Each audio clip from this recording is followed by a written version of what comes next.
बिस्मिल्लाहिर्रहमानिर्रहीम। अस्सलाम वालेकुम दोस्तों, उम्मीद कर रहा हूँ आप बिल्कुल ठीक ठाक होंगे। दोस्तों आज की वीडियो में मैं आपके साथ केस शेयर कर रहा हूँ। सबसे पहले आपको आज की डेट बताते चलो, आज है 14 मार्च सन 2021 और दिन है इतवार का। आज की जो वीडियो, आज के जो केसेस हैं ये टोटल 96 घंटे के केस हैं, यानी 4 दिनों के टोटल केस हैं।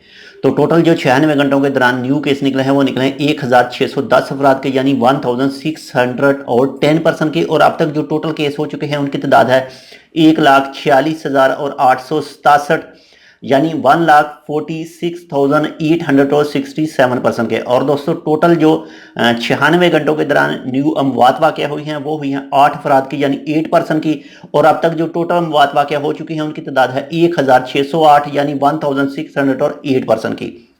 और दोस्तों अगर टोटल रिकवरीज की बात करें, जो टोटल 96 घंटों के दौरान न्यू निकली हैं, न्यू हुई हैं, तो वो हुई हैं 1,202 अफराद की, यानी 1,202% की। और दोस्तों अगर टोटल रिकवरीज की बात करें, टोटल इस वक्त जो सेहतमंद हैं उनकी तादाद है 1,36,429, यानी 1,36,429% की। और दोस्तों अगर बाकी मरीजों की बात करें जो इस वक्त बाकी हैं, इंशाल्लाह वो भी बहुत जल्द रिकवर हो जाएंगे, सेहतमंद हो जाएंगे, तो उनकी तादाद है 8,830, यानी 8,830%।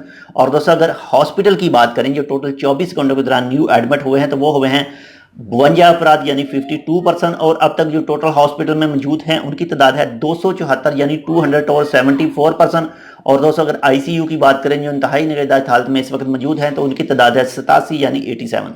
दोस्तों आपके साथ ओमान का कोई भी महकमा इन्फॉर्मेशन शेयर करता है कि आप मौजूदा बीमारी से कैसे सेफ रह सकते हैं, कैसे दूसरों को रख सकते हैं, तो प्लीज़ उनको फुल फॉलो कीजिएगा। घर से बाहर जाएं तो मास्क ज़रूर पहनें, गैदरिंग किसी भी किस्म की अलाउड नहीं है, अपने हाथ बाकायदगी से सफाई करते रहें। और अगर आपको मौजूदा बीमारी या फिर इसके अलावा नज़ला जुकाम बुखार की शिकायत हो तो जल्द से जल्द अपने डॉक्टर के साथ रब्ता करें, और जो भी आपका डॉक्टर आपको मशवरा देता है उस पर ज़रूर अमल करें। तो ये थी आज की अपडेट। अगर आपने अभी तक हमारे ये channel Tech with Urdu subscribe नहीं किया तो आप इसको सब्सक्राइब कर सकते हैं, मजीद ऐसे ही अच्छे अच्छे और मालूमाती वीडियोज़ के लिए। तो मिलते हैं दूसरी अपडेट के साथ, तब तक के लिए अल्लाह हाफिज़।